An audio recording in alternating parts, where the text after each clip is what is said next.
Good to see you. Feel like we have been catching up for a while. Yeah, all good. No worries, Joy.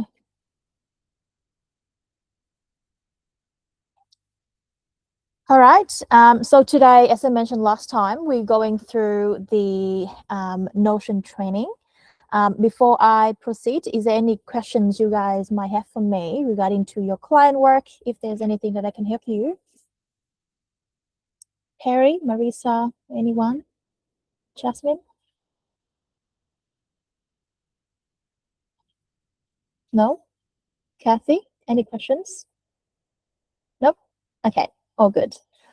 So for Notion, have you guys have started to use Notion in your workflow yet? I know that Kathy has been using it with Campus Live, but any others? Yes, Marisa, Joy, already, Jasmine as well. Cool, love it. How do you guys find it?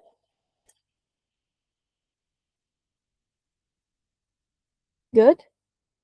Okay. Is there anything specifically that you want me to, let you know, like I'll explain to you clearer with Notion or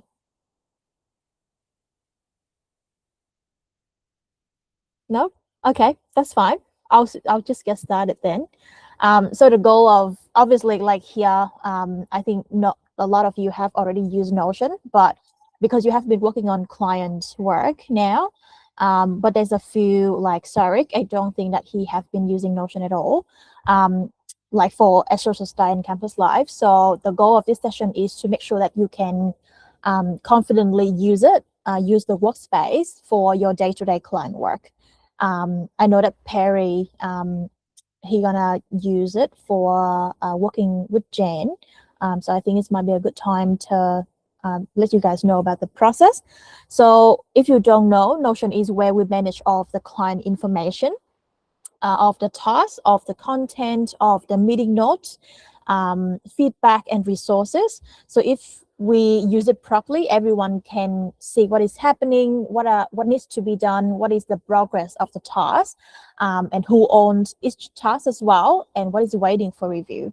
And one thing is cool about Notion is you can share the client WIP link to your client as well, so that they can see the progress of your task. I have received a few email from clients saying that, can you give me an update on this task specifically? So in order to avoid those things happen, like manual follow-up and stuff, we'll share that link to them so that they can see like the overview of the progress of all of the tasks, which will make the work more efficient and effective.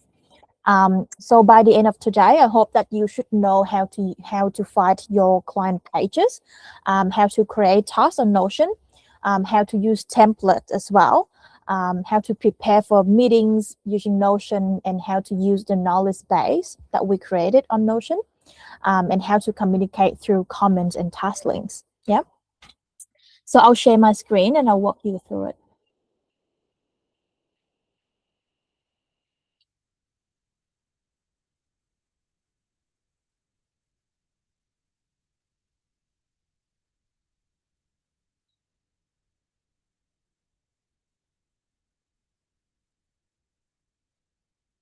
Loading.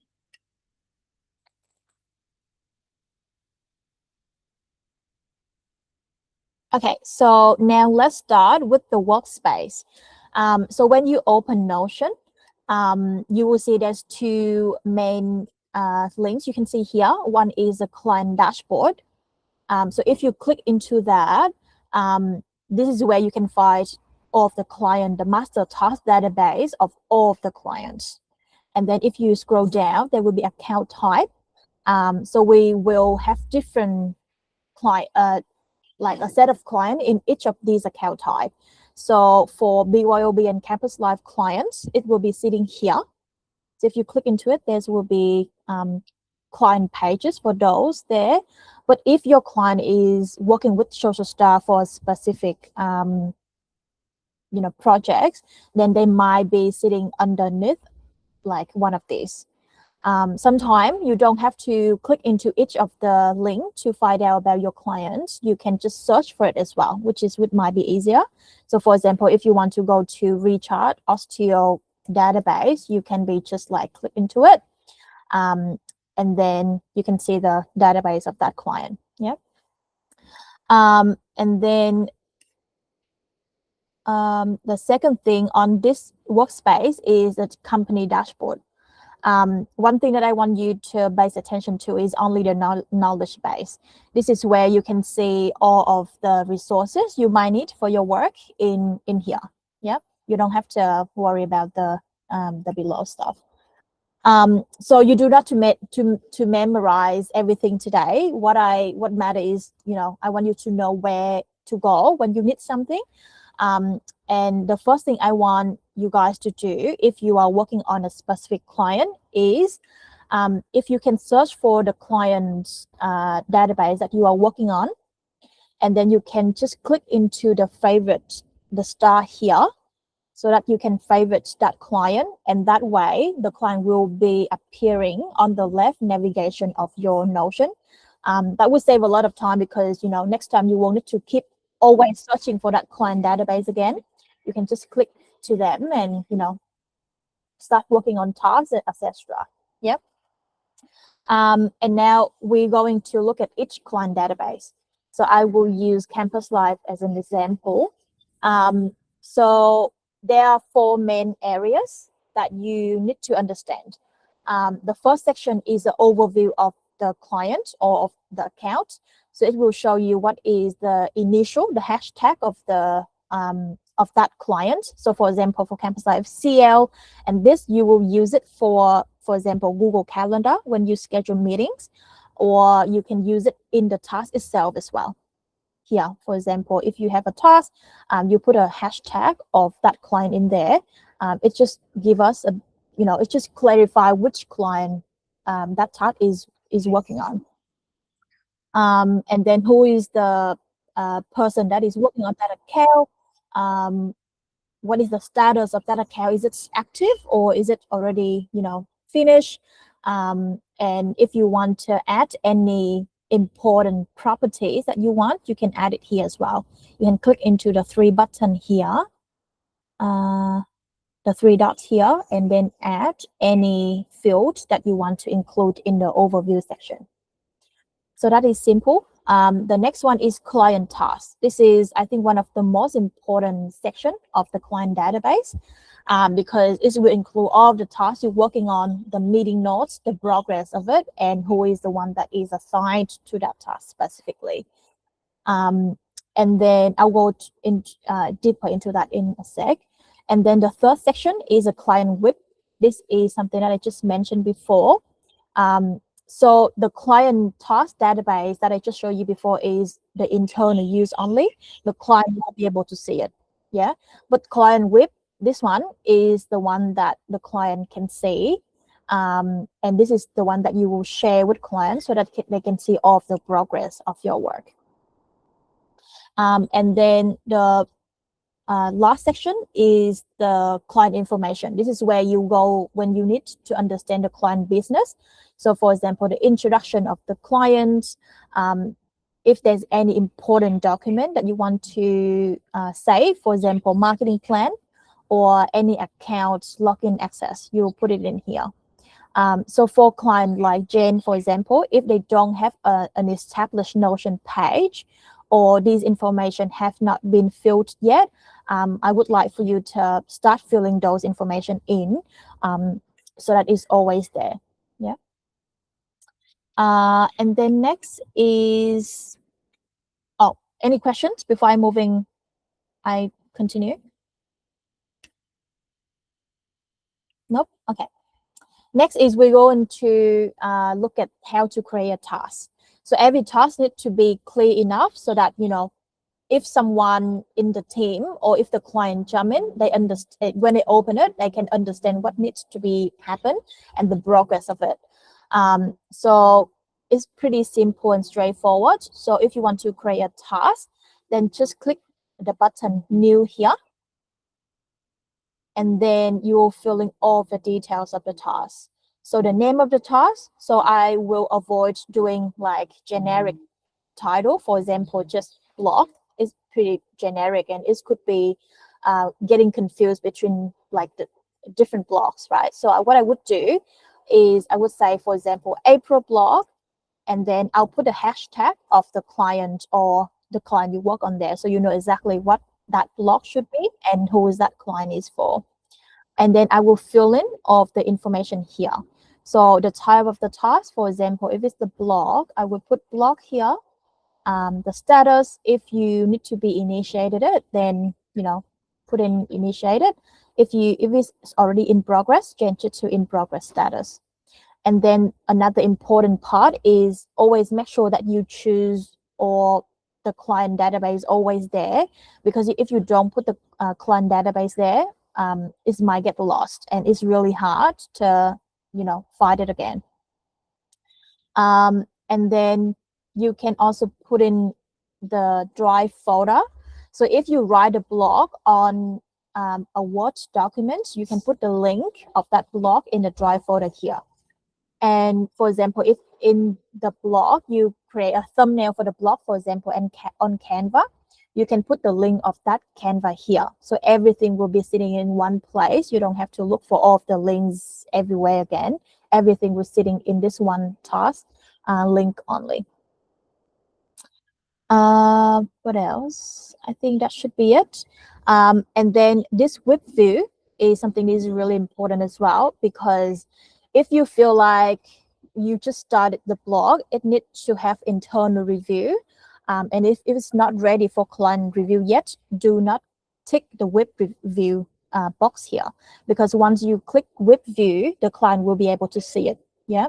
So make sure that after it's already approved internally, that is when you can tick this WIP review for client to review it. Any questions? Nope. Okay. Cool. What's something? Okay. So next is using templates, which is a really cool thing as well. So as you can see here, when we create a task, you will see that there's multiple templates below for you to use. Yeah, and then it will save a lot of time as well. So let's say you're creating a content pieces which have a caption and then a graphic for it.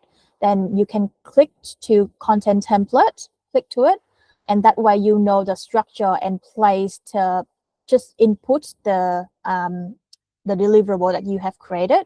So for example, you put a caption here, and then you can insert the graphic here by press command, press this for comment, and then insert the image here. Yeah. Or if you want to write a blog, you can click into blog post template here. That way it will give you the structure. You can put the caption here below, upload the image here, and then write a blog copy below here. Yeah, does it make sense? Cool. And we have a lot of like many others templates here as well for you to use. So just feel free to explore it, play around with it, and see what works well for your workflow.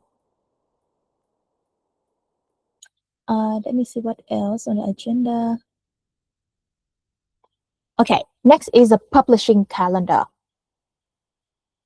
Jasmine or Marisa, have you guys starting to use the publishing calendar? Yeah, I was looking at it today just to figure out the scheduling of one of the posts, the client, and like what time. So yeah, I've been playing around with it a bit. Yeah, cool, perfect. That's good. So this is the overview of the publishing calendar. So we can skip the Excel spreadsheet part. We don't have to do all of that anymore, but we can use Notion and use the publishing calendar as your content plan.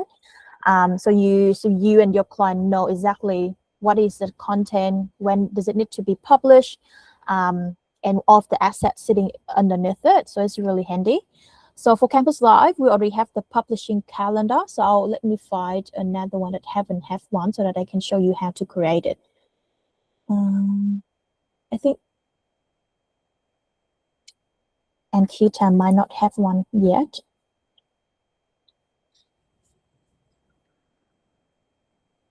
because I already have one. Oh, maybe Tesla Owners Club. Oh, okay. Seems like they already have all of the publishing calendar.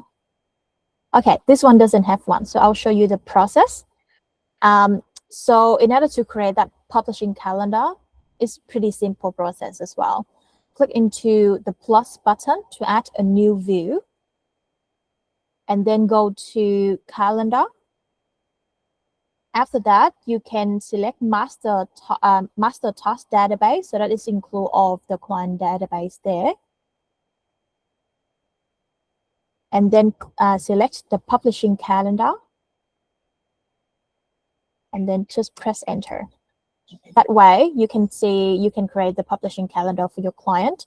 But now the issue here is, if you leave it like that, it will show all of the client database, and it will show all of the tasks, not just content, but if you do LinkedIn outreach or report, it will show it here as well. And so we want to filter it.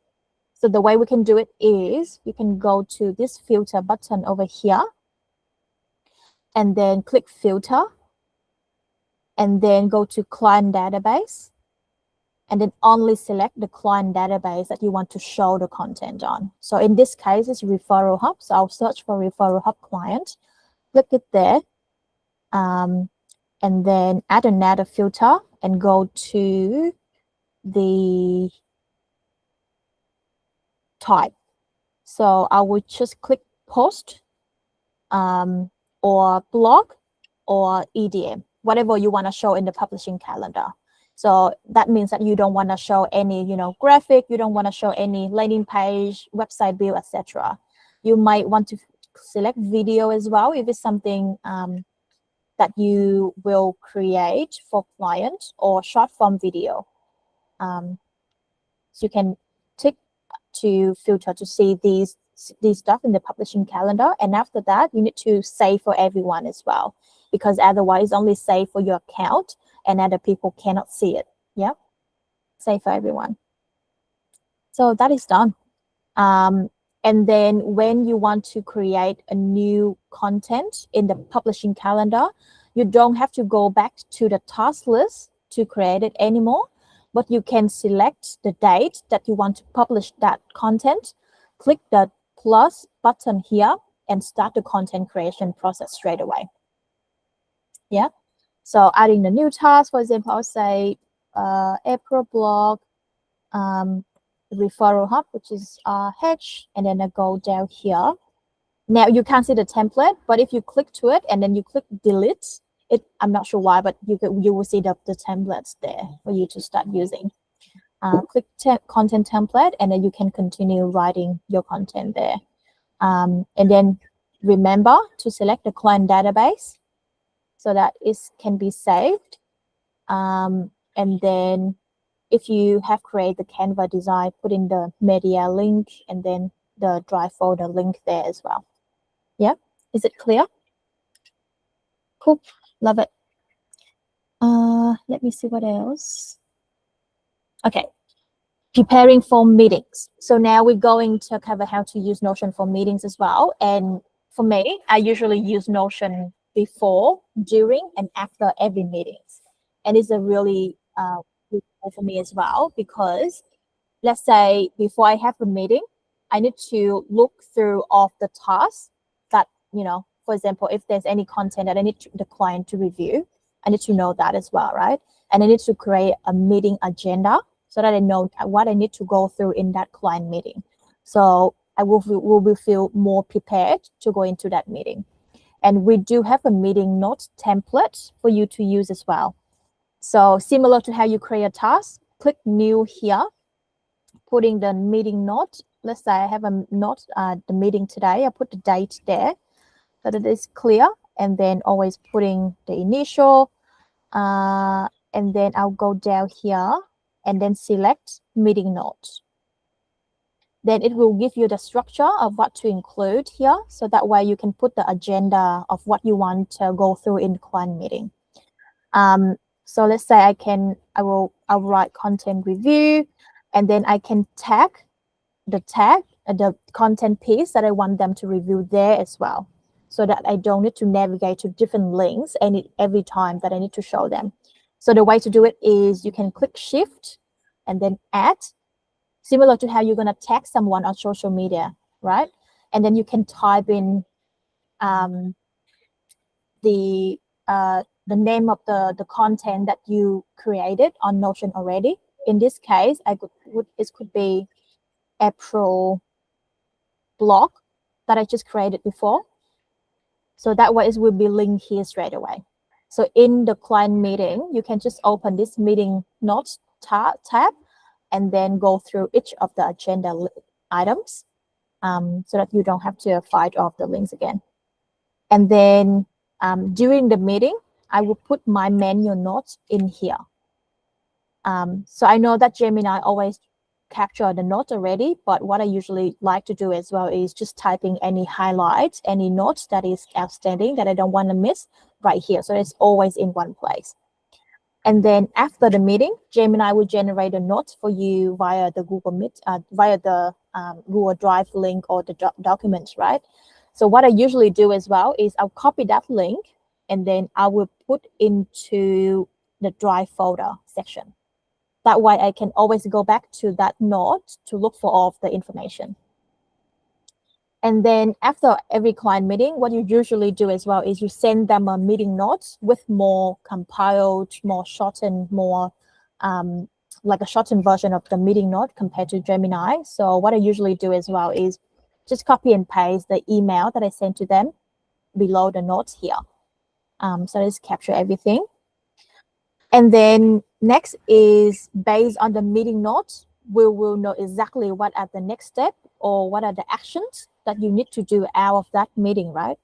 So to ensure that nothing slips through the cracks, I will create a task straight away after every meeting. So I know, for example, if there's a specific task that I need to do, I'll add a task straight away. So it's always sitting in Notion and I can see the status of the task, if I need to start to do it, or is it in progress, or if that specific content need to be revised, then I can add a note next to that task as well. So right now in Campus Live database, it doesn't have the brief or the notes section, so I can add it in too. So I can go to this 3 dots here to add more properties, and then I can click to the brief section and make it visible. And that way it will be here. And if I want to move it next to the status so that I know what is the blockers, what is the challenge that I need to solve before I can do that. Is it like the client need to review it, or someone else from the team need to review it? I can create a brief and I can just drag it over there and add a note like early need to review it or something like that. So that way it's just like more organized and I know exactly the context of it. We don't want all of the tasks to sitting into the in progress stage for too long. If there's any challenges, any blockers, if someone needs to review it, just put a note there. Yeah, so the client can see the context behind it as well. Cool. Is it clear for you guys? Love it. Next is the knowledge base. So now we're going to look at the knowledge base. This is where you can find all of the shared resources, the training material, the templates, or the example that Social Star have been building over the past years. Obviously, Campus Live is a startup. We have been around for like a year recently, so we don't have a separate knowledge base yet. So we use a shared one with Social Star. So you can go to company dashboard and click to knowledge base. And here you will see all of the resources that you need. Yeah. So next time, before you have any questions, aside from Google it, using AI to do it, you can go to this knowledge base as well to see if there's any resource that you might need for your task to do. For example, there's a lot of like useful stuff here. For example, Social Star Hub processes, how to set up custom values on SS Hub, how to make the Squarespace drop down, clickable, etc. There's like always resources for you to use there. Yep. So just log in and make the most use of it. Any questions? No? Let me check if there's anything else. Oh, actually, there's the last section as well, which is internal communication. So if you already use it, you already know that you can use a comment section for internal use. So let's say I go to this task, and if it's ready for someone from the team to review, I can just tag them there and then just, you know, say that, hey, this task is ready, can you review it? And that way Notion will notify me, and then I know that, you know, that is the time that I need to review the task and get back to you. One thing to note is that this tool, it will only be used internally. The client won't be able to do this. They can only have a view, the visibility of the task and the progress, but they won't be able to edit any task, or they won't be able to comment on it at all. Yeah. Okay.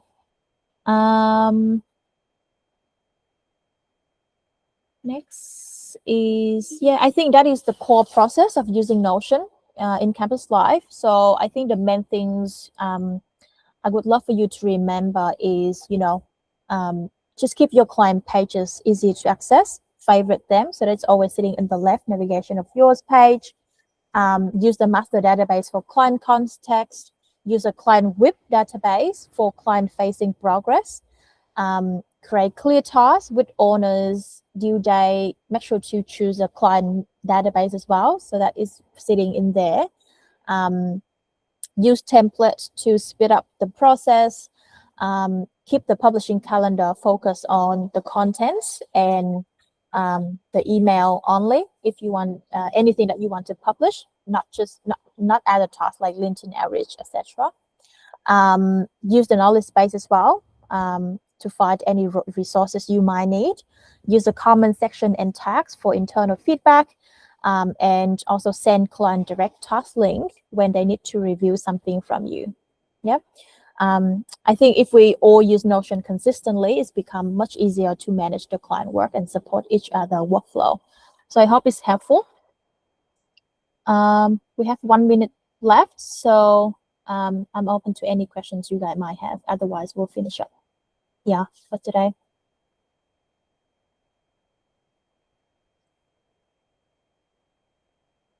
Okay, I need to look for stop sharing. Okay, any questions? If no, it's recorded. So if you want to revisit any process and the step of how to do this thing, you can rewatch it as well. We'll send out the weekly summary to you as usual. Oh, alrighty. Thanks, guys. Thanks, Belly. Thanks, Yeah, Pearly. See you. No worries. See ya.